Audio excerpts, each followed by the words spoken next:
con estas semanas de Cuaresma, que estamos ya en la tercera semana de la Cuaresma, y estamos viendo esta serie, ¿no? Puedes verlo, si lo podemos ver en el medio de nuestra vida, en el medio de las cosas de todos los días. Y también tenemos que... ¿Cuál es el Jesús que vemos? ¿Cuál es ese Jesús que nosotros vemos? ¿Cuál es ese Jesús que nosotros miramos? Dice el apóstol Pablo, quiero que ustedes me imiten, como yo imito a Cristo. ¿A qué Cristo? ¿A qué Jesús es el que debemos imitar? Porque lamentablemente no todos tenemos la misma imagen de Jesús, no todos tenemos el mismo sentimiento hacia Jesús, no todos entendemos a Jesús como Hijo de Dios. Y lo que estamos viendo a lo largo de estas semanas, cuando vemos distintos encuentros con Jesús, que es eso a lo que vamos, ¿no? Vamos a ese encuentro con Jesús para ser transformados, para lograr tener una comunicación más íntima con Jesús, que podamos hablar con Él y poder que Él también nos muestre y ser transformados, porque necesitamos ser transformados, es necesario convertirse. Y vamos a ver un texto de uno de estos encuentros con Jesús que ya lo vimos varias veces y que lo estuvimos estudiando totalmente en un libro, y es Juan capítulo 4 del verso 5 al 42. Es un texto muy extenso, pero vamos a ir puntualmente porque hay tantas cosas que ya aprendimos sobre eso que no necesitamos ahora verlas. A lo sumo voy a explicar un poquito más para la gente que nos ve por internet. A veces puede llegar a quedar colgada por no haber participado de ese club de lectura que fue Samaritana, ¿no? Cuando vimos el libro de nuestro hermano y pastor, amigo Alejandro de Luca. Veamos el texto. Juan capítulo 4, versos 5 al 42. Dice, llegó a un pueblo samaritano llamado Sicar, cerca del terreno que Jacob había dado a su hijo José. Allí estaba el pozo de Jacob. Jesús, fatigado del camino, se sentó junto al pozo. Era cerca del mediodía. En eso una mujer de Samaria llegó a sacar agua y Jesús le dijo, dame un poco de agua. Sus discípulos habían ido al pueblo a comprar comida. Entonces, como los judíos no se relacionaban con los samaritanos, la mujer respondió, ¿cómo se te ocurre pedirme agua si tú eres judío y yo soy samaritana? Jesús contestó, si supieras lo que Dios puede dar y conocieras al que te está pidiendo agua, contestó Jesús, tú le habrías pedido a él y él te habría dado agua viva. La mujer dijo, Señor, ni siquiera tienes con qué sacar agua y el pozo es muy hondo. ¿De dónde pues vas a sacar esa agua viva? ¿Acaso eres tú superior a nuestro padre Jacob, que nos dejó este pozo, del cual bebieron él, sus hijos y su ganado? Todo el que beba de esta agua volverá a tener sed, respondió Jesús. Pero el que beba del agua que yo le daré no volverá a tener sed jamás, sino que dentro de él esa agua se convertirá en un manantial del que brotará vida eterna. Señor, dijo la mujer, dame de esa agua para que no vuelva a tener sed ni siga viniendo aquí a sacarla. Ve a llamar a tu esposo y vuelve acá, dijo Jesús. No tengo esposo, respondió ella. Jesús le dijo, bien has dicho que no tienes esposo. Es cierto que has tenido 5 y el que ahora tienes no es tu esposo. En esto has dicho la verdad. La mujer dijo, Señor, me doy cuenta de que tú eres profeta. Nuestros antepasados adoraron en este monte, pero ustedes los judíos dicen que el lugar donde debemos adorar está en Jerusalén. Jesús contestó, créeme, mujer, que se acerca la hora en que ni en este monte ni en Jerusalén adorarán ustedes al Padre. Ahora ustedes adoran lo que nos conocen. Nosotros adoramos lo que conocemos porque la salvación proviene de los judíos. Pero se acerca la hora, y ha llegado ya, en que los verdaderos adoradores rendirán culto al Padre en espíritu y en verdad. Porque así quiere el Padre que sean los que le adoran. Dios es espíritu y quienes lo adoran deben hacerlo en espíritu y en verdad. Sé que viene el Mesías, al que llaman el Cristo, respondió la mujer. Cuando Él venga nos explicará todas las cosas. Ese soy yo, el que habla contigo, le dijo Jesús. En esto llegaron sus discípulos y se sorprendieron al verlo hablando con esta mujer, aunque ninguno preguntó, ¿qué pretendes o de qué hablas con ella? La mujer dejó su cántaro, volvió al pueblo y decía a la gente, vengan a ver a un hombre que me ha dicho todo lo que he hecho. ¿No será este el Cristo? Salieron del pueblo y fueron a ver a Jesús. Mientras tanto sus discípulos le insistían, Rabí, come algo. Yo tengo un alimento que ustedes no conocen, respondió él. ¿Le habrán traído algo de comer?, comentaban entre sí los discípulos. Mi alimento es hacer la voluntad del que me envió y terminar su obra, le dijo Jesús. ¿No dicen ustedes, todavía faltan 4 meses para la cosecha? Yo les digo, abran los ojos y miren los campos sembrados, ya la cosecha está madura. Ya mismo el segador recibe su salario y recoge el fruto para vida eterna. Ahora tanto el sembrador como el segador se alegran juntos, porque como ciertamente dice el refrán, uno es el que siembra y otro es el que cosecha. Yo los he enviado a ustedes a cosechar lo que no les costó ningún trabajo. Otros se han fatigado trabajando y ustedes han cosechado el fruto de ese trabajo. Muchos de los samaritanos que vivían en aquel pueblo creyeron en él por el testimonio que daba la mujer. Me ha dicho todo lo que he hecho. Así que cuando los samaritanos fueron a su encuentro, le insistieron en que se quedara con ellos. Jesús permaneció allí 2 días, y muchos más llegaron a creer por lo que él mismo decía. Ya no creemos solo por lo que tú dijiste, decían a la mujer. Ahora lo hemos oído nosotros mismos y sabemos que verdaderamente este es el Salvador del mundo. Hermoso texto. Y vemos esto, ¿no? Vemos los momentos y los lugares menos pensados para tener un encuentro con Jesús. Cuando uno piensa con un encuentro con Jesús, piensa en el templo, en el culto, en el momento de oración, durante el estudio bíblico. Piensa en esos momentos, en el devocional, en que para conocer a Jesús hay que hacer una campaña, o hay que hacer algo, o hay que estar en un ámbito que uno quiere, pero realmente Jesús tiene lugares que son menos pensados, los menos pensados por nosotros. Nosotros pensamos en esto cuando pensamos en encuentros. Él se encuentra ahí fatigado del camino, está cansado, se sienta y se sienta ahí junto a ese pozo, ¿no? El pozo de Jacob. Ese pozo de que estaba en la tierra donde habitó Jacob, y esa tierra que precisamente Jacob se la dio a su hijo, ¿no? A su hijo José. Y yo quiero que veamos que José, antes de morir, pide que cuando él muera y ellos salgan, en un texto totalmente profético, prediciendo el futuro, él le dice, va a haber un momento en el cual ustedes van a salir de acá de Egipto. A lo mejor él no sabía que iban a terminar en esclavitud, ¿no? Porque acuérdense que el texto dice, llegó otro faraón que no conocía a José, que no sabía la historia de José, entonces tomó a toda esa familia de israelitas, los había tomado de esclavos. Pero pasó mucho tiempo de esto, y en Génesis capítulo 50, del verso 24 al 26, dice, tiempo después José dijo a sus hermanos, yo estoy a punto de morir, pero sin duda Dios vendrá a ayudarlos y los llevará de este país a la tierra que prometió a Abraham, Isaac y Jacob. Entonces José hizo que sus hijos le prestaran juramento. Les dijo, sin duda Dios vendrá a ayudarlos. Cuando esto ocurra, ustedes deberán llevarse de aquí mis huesos, ¿no? Y ellos cumplieron con eso, y en Josué, capítulo 24, verso 32, dice, los restos de José que los israelitas habían traído de Egipto fueron sepultados en Siquem, en un terreno que Jacob había comprado por 100 piezas de plata a los hijos de Hamor, padre de Siquem. El terreno después llegó a ser propiedad de los descendientes de José. 20 monedas de plata, ¿no? Acuérdense por cuánto fue vendido Jesús, ¿no? 20 monedas de plata era el precio de un esclavo. Era lo que valía un esclavo. Y una cosa para pensar, ¿no? ¿Qué tienen los pozos de agua en esos lugares áridos, ¿no? En esos lugares polvorientos, en ese tipo de lugares. El pozo de agua es la diferencia entre la vida y la muerte. Es la diferencia entre si podés vivir o no. Bueno, y acá también era cavar pozos y cavar y ver si se encontraba agua en algún lugar.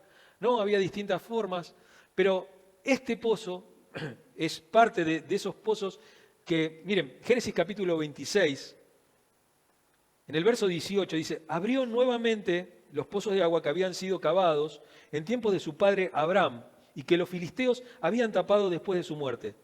Entonces les puso los mismos nombres que su padre les había dado.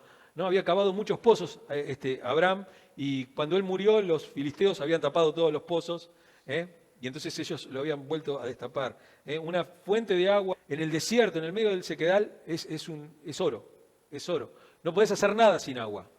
Jesús llega a ese pozo de agua y llega a esa vertiente y le va a empezar a hablar del agua viva, ¿no? No solamente en el momento menos indicado, sino también de la forma menos pensada. Jesús provoca esta conversación en el lugar menos pensado y en la circunstancia menos pensada. Y vamos a ver el desarrollo de este sermón. Y tiene que ver con esta cosa que les hablaba al principio, de la imagen que uno tiene de Jesús. De cómo esa imagen se va transformando a medida que tenemos encuentros. De qué tipo de Jesús hablamos. Porque uno quiere entender a veces que, ¿cómo es que adoramos a la misma persona, tenemos la misma Biblia y podemos tener tan distinta relación con Jesús? Y podemos parecernos tan poco entre nosotros. Y eso es porque tenemos una imagen a veces desfigurada de Jesús. Porque pensamos que parecerse a Jesús es usar traje. Bueno, acá en Latinoamérica uno ve los pastores prominentes, esos que todos con unos trajes medio brillantes, todos somos medio cambalacheros, ¿no? Acá. Pero ahora en Estados Unidos están de moda los pastores allá, usan un montón de pulseras, tienen el pelo así todo con un y aparecen con remeras Supreme, zapatillas Nike edición limitada, y vienen todos con esa onda, ¿no? Vienen todos con una onda muy canchera, ¿no? Así, pero uno piensa en eso, piensa en que Jesús es ese estilo de persona. Y cuando Jesús dice, quiero que me imítenme a mí en esto, que soy manso y humilde de espíritu. Y vamos a verlo en 3 puntos. El primer punto es humano, demasiado humano. Utilicé el título del libro de Nietzsche, que habla de esto, ¿no? Humano, demasiado humano. A veces Jesús se nos presenta de una forma demasiado humana y a nosotros como que no nos convence.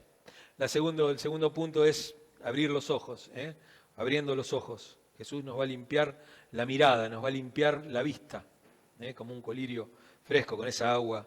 Y lo tercero son verdades. Vemos esas verdades que a veces son superficiales y a veces son profundas. Se va dando un encuentro progresivo, una charla progresiva con Jesús. Uno piensa en Jesús y empieza en un encuentro con Dios, un encuentro con el Cristo, un encuentro con Jesús, pero también es un encuentro con nosotros mismos. Con nosotros mismos. Lo primero es que Jesús le dice, dame de beber. Jesús tenía las limitaciones propias de la humanidad. Él estaba cansado de caminar, él estaba sediento y se sentó porque estaba limitado por su cuerpo humano. Estaba limitado, estaba experimentando la humanidad. Y él se sienta en ese lugar y va a tener ahí un intercambio de palabras, pero también un intercambio de favores. Ella se acerca a Jesús, se acerca ahí al pozo donde necesitaba sacar agua, pero Jesús va a aprovechar ese tiempo para poder hablar con él. Y ella va a intercambiar cosas. Lo primero es la vergüenza. Ella venía separada del grupo de mujeres y se encuentra con ese Jesús, que es un rabí, que es un ministro de la palabra, que es un hombre santo, se podría decir. Y uno quiere tener esa imagen, ¿no es cierto? Entonces, a veces también está esa imagen del pastor, ese pastor que ora por las personas. Y yo tengo esta filosofía de ministerio. Yo no oro por las personas, yo oro con las personas. En compañía, en relación, oro con ellas. No oro por las personas porque mi oración no tiene poder más que el de la otra persona. Y porque aparte yo no quiero que nadie sea dependiente de mí, que nadie dependa de mi oración. Que su oración, ellos puedan tener la confianza de, como decía Jesús, ¿no? Padre, tú sabes que yo sé que tú me oyes. Y Jesús es muy inusual para lo que eran los maestros de esa época, para lo que eran los levitas, para lo que eran los sacerdotes, para lo que eran los fariseos. Ella ve que esa persona, ese hombre santo, viene y se sienta con ella. Ninguno de los otros ministros hubiera sido capaz de ir, primero de pasar por Samaria, segundo de pedir, de conversar con una mujer samaritana, con una mujer y samaritana. Las tenía todas en contra, la mujer. Y también otra cosa, él es inusual también porque manda a los discípulos a comprar. ¿Por qué? Porque los obliga a salir de su lugar de comodidad. Y les enseña que les pueden comprar a los samaritanos. que pueden hablar con los samaritanos, que pueden intercambiar, que pueden necesitar algo de la persona que menos uno piensa. Uno a veces no se da cuenta que puede necesitar de la persona que uno menos piensa. Y dice, no, yo ahí no voy a ir más. Pero Jesús les invita a eso, les saca de la comodidad y le van a comprar la comida de los samaritanos. Y ese es el Jesús tan humano, pero tan humano, que a veces lo rechazamos. Ese evangelio simple, ese evangelio de todos los días, ese evangelio para ser vivido, esa vida que es demasiado humana a veces, ¿no? Porque uno dice, no, porque hay que estar los 7 días en la iglesia, y hay que estar orando, y hay que estar haciendo, y la obra, y esto y el otro. Y uno dice, ¿por qué? ¿Por qué la obra solamente es esa? ¿Qué parte no entendimos de que en el paraíso no había iglesia? Que no había templo, que no había un lugar para adorar, que la comunicación con Dios era perpetua, era continua. Que la religión es una cosa de hombres. Que la religión es tratar de llegar al hombre después de que uno está alejado de Dios y uno se da cuenta de eso y trata de reencontrarse con Él por medio de sacrificios y por medio de un montón de cosas. Y Jesús quiere decir, no, yo quiero tener una relación natural con vos. Quiero que compartamos esto en la iglesia, quiero que compartamos esta relación, pero esta relación tiene que ser perpetua, de todos los días, de todo momento. Y ahí es cuando Jesús, vamos a lo segundo, nos abre los ojos, nos limpia la mirada, nos limpia los ojos, nos empieza a abrir los ojos con pequeñas cosas que nos va diciendo y que a veces nosotros no entendemos. El agua viva de la fuente. El texto de Zacarías, de Ezequiel, dicen agua viva, que saldrán de Jerusalén, saldrán aguas vivas. El agua en el Antiguo Testamento, cuando habla de esta agua viva, tiene que ver con el conocimiento de Dios, con la gracia de Dios, que provee limpieza, una vida espiritual y un poder transformador. De eso hablan las aguas vivas en el Antiguo Testamento. Tenemos textos de Isaías, de Ezequiel, después van a estar en el video. No los quiero leer porque si no se va a hacer muy larga la prédica. Pero el agua viva como imagen es el agua de la fuente. Es el agua de la fuente, es el agua que brota, es el agua que continuamente es renovada. No es un agua estancada, no es un agua que se queda ahí, no es un agua que... El agua estancada se pudre. Es agua viva, no es un pozo donde uno echa agua y el agua queda ahí. Ese pozo de Jacob, ese pozo que estaba ahí, estaba arriba de una vertiente. Es más, creo que aún hoy todavía existe ese pozo, y ese pozo sigue teniendo agua. Porque está sobre una vertiente, sobre una roca de la cual brota agua todavía. Y Jesús aprovecha también la sed de la mujer que había ido a buscar agua, su propia sed la aprovecha y le dice, para hablar de una transformación espiritual. Y va a hablar de la transformación espiritual. Fíjense en Jeremías capítulo 2, verso 13, no sé si lo puse, creo que sí. Pero dice, 2 son los pecados que ha cometido mi pueblo. Me han abandonado a mí, fuente de agua viva, y el segundo pecado, y han cavado sus propias cisternas rotas que no retienen agua. Uno empieza a buscar por otros lados. Empieza a buscar, como cuando a Samuel le piden rey. Y Dios le dice, no te están desechando a vos, me están desechando a mí. Ellos querían otra cosa. Querían algo más parecido a lo que ellos conocían o a lo que a ellos les parecía que debía ser Dios. No se conforman con el Dios que se les manifiesta. Quieren un Dios hecho a medida.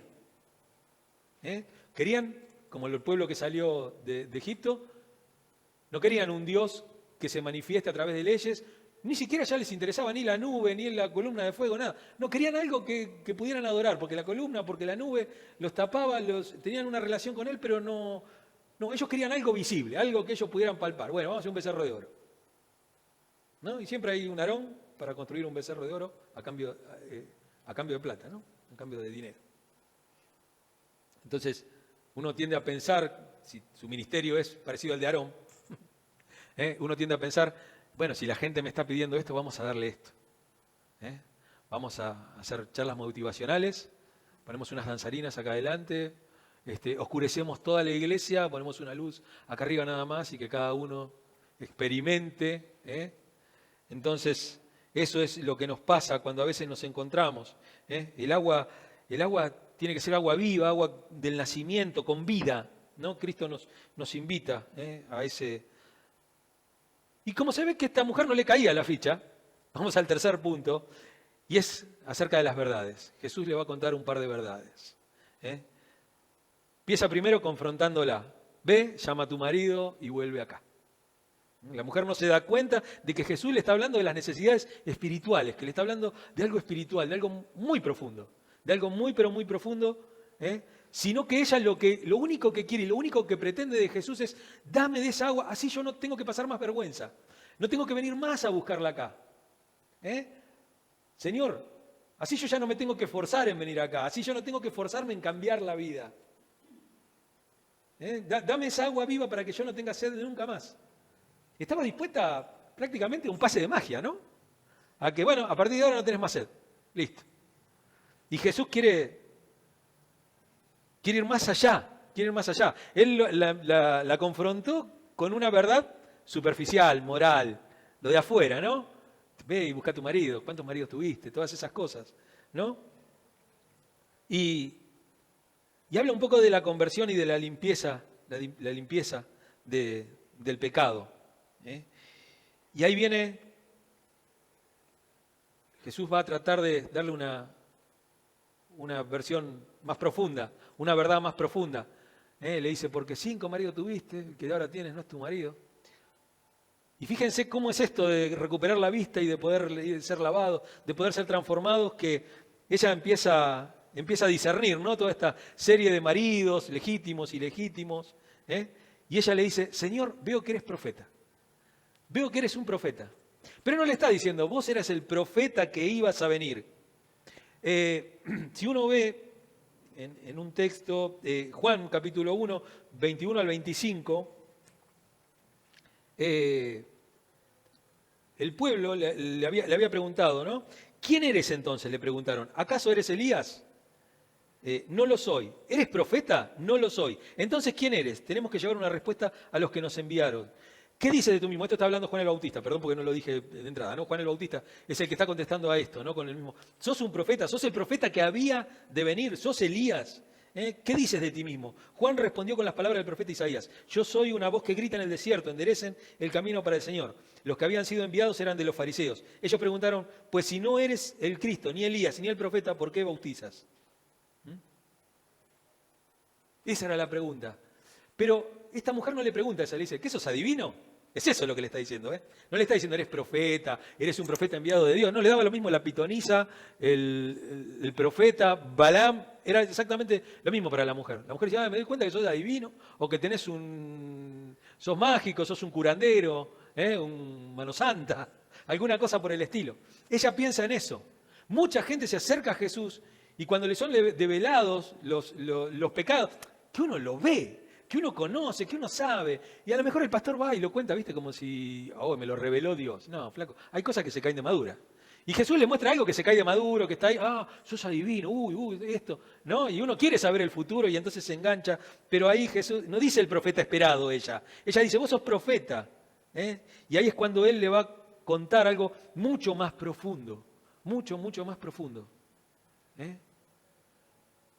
Nosotros adoramos lo que sabemos, ustedes adoran lo que no saben. Y él le dice: bueno, pero nosotros adoramos acá y ustedes dicen que hay que adorar allá. ¿Y cómo es la cosa? Y Jesús le empieza a contar, le empieza a hablar ya no de su cosa moral, de la cosa de afuera.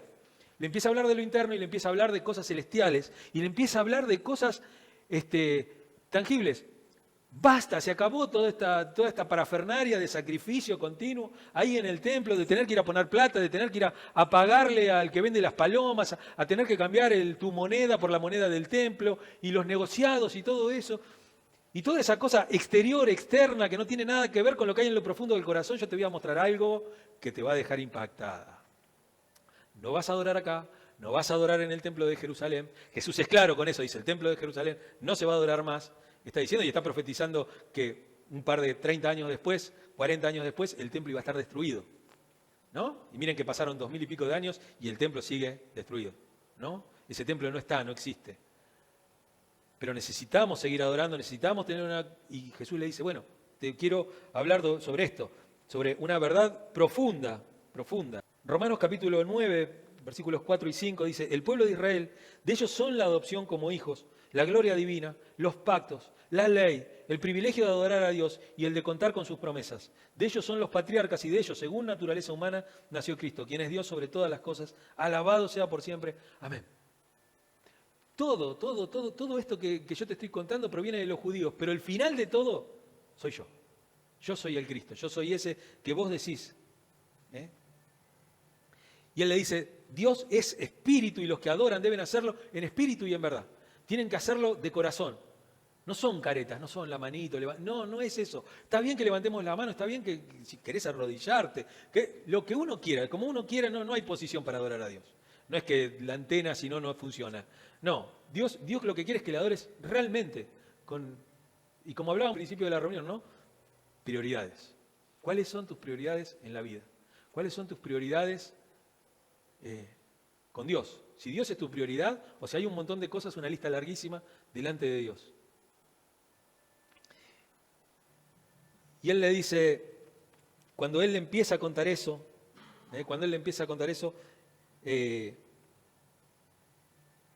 ella se sienta y realmente quiere aprender.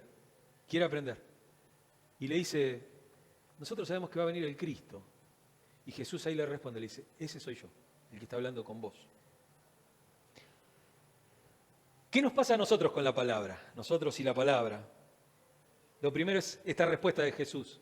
Cómo transforma, ¿no? Vimos esta transformación poquito a poco de esta mujer. Yo soy el que habla contigo, el que habla con vos. Soy ese que estás hablando. Comprender quién es el Jesús que se relaciona con nosotros. Al tipo de Jesús que vos adores, eso va a ser lo que va a cambiar tu vida. ¿Qué tipo de Jesús es el que conoces? ¿El que cambia diezmos por autos? ¿O el que cambia vidas? ¿El que trae paz, gozo en el medio de la tormenta? ¿O el Jesús que te hace la vida fácil? ¿Es el Jesús que está con vos en todos los momentos o es el Jesús que falla porque a vos te falta fe? Porque lamentablemente cuando las cosas no funcionan, porque cuando las cosas vienen de los hombres, no funcionan. Cuando te dicen poné tanto que vas a recibir tanto, hace esto, que te va a salir esto, y hacelo de esta manera, hay veces que falta. Dios puede curar ese cáncer. ¡Wow! Listo. ¿Y qué pasa si no lo cura? Dios falló. Entonces, como Dios no puede fallar, porque tenemos a un Dios metido en una cajita que Dios no puede fallar, ¿no es cierto? Nosotros decimos, Dios es omnipotente, todo lo puede. Decimos, Dios no puede fallar. Entonces estoy fallando yo. ¿Qué me falta? Fe. Me faltó fe. No te faltó nada. Lo que te faltó es ver al Dios verdadero, al Dios auténtico, al Dios que te acompaña a través de los problemas y que a veces lo soluciona y que a veces no lo soluciona.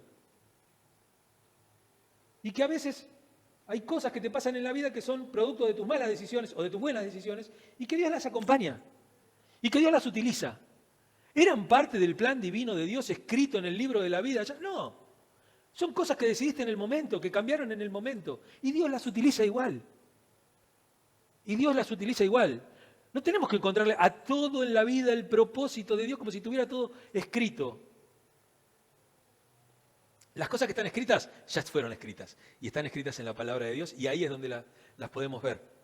Pero cuando comprendemos cómo es ese Dios que se relaciona con nosotros, nos pasa como le pasó a la mujer samaritana y como en el capítulo anterior de Juan, con Nicodemo. Provoca un nuevo nacimiento y comienza la transformación. La santificación de nosotros no es un evento, es un proceso. Es un proceso que lleva toda la vida. El poder entender a Dios, el poder darnos cuenta, el ir construyendo una relación con Dios es algo de todos los días y es algo que va a durar hasta el fin de nuestros días. Y ahí comienza esa transformación y ella reconoció a Jesús y reconociendo a Jesús cambió. Ella pasa de esconderse, de ir al mediodía a buscar el agua, cuando las mujeres no iban a buscar el agua, de ese momento, de la vergüenza que sentía, a la convicción de ser una testigo fiel de Cristo. Este es el Cristo, me parece que lo encontré, creo que lo encontré. De tener vergüenza, de no salir de adentro de la casa, de no juntarse con las otras mujeres, de no pertenecer a ser una predicadora, a ser la primer apóstola ahí en Samaria. a ser la primera apóstola de Samaria. Un llamado, el llamado que hace la mujer a todos. Vengan a saciarse porque yo lo que encontré me cambió la vida, no siento más vergüenza. Creo que encontré el Cristo. Vengan todos a beber de Él. Vengan a ver un hombre que me ha dicho todo lo que hice. ¿No será este el Mesías? Y todos quedaron sorprendidos al verlo hablar con la mujer. Sus discípulos quedaron sorprendidos. Y ahí Jesús le dice, yo tengo para comer un alimento que ustedes no conocen, que ustedes no tienen ni idea de lo que es. Sus propios discípulos van a buscar alimento en otro lugar, teniendo el pan de vida adelante. Van a buscar el agua a otro lado. Van a comprar el agua mineral a otro lado, teniendo la fuente de agua viva ahí adelante. Se preocupan por otras cosas. Y no lo logran entender. Por eso, como veíamos ese texto de Jeremías, 2 son los pecados que ha cometido mi pueblo. Me han abandonado a mí, fuente de agua viva, y han cavado sus propias cisternas rotas que no retienen agua. Que no retienen el agua. El agua en esas cisternas se pudre. Porque están construidas por manos humanas. Porque son formas de tratar de saciarnos humanas. Pero cuando uno encuentra una fuente de agua viva, una fuente que brota, un manantial, cuando uno encuentra eso, las cosas cambian. Esa agua no se pudre nunca. Y no entendemos de dónde sale esa agua o de dónde viene y que sigue saliendo y que nunca se acaba y que son esas cosas, ¿no? que uno va viendo. ¿No? Hay ríos que hace miles y miles y miles de años que tienen una vertiente y esa vertiente no se seca. ¿Cómo es que llega nuevamente la vertiente ahí? ¿Y cómo sale el agua pura? ¿Cómo se purifica el agua? Y uno no sabe.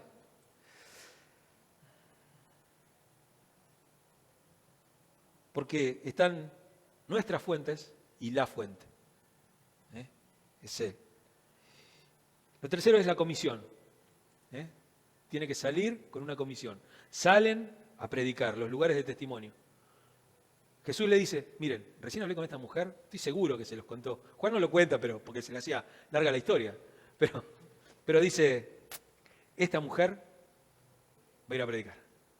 Va a ir a predicar de acá y va a contarles, ustedes van a ver lo que va a pasar. Y él ahí nuevamente profetiza hacia adelante.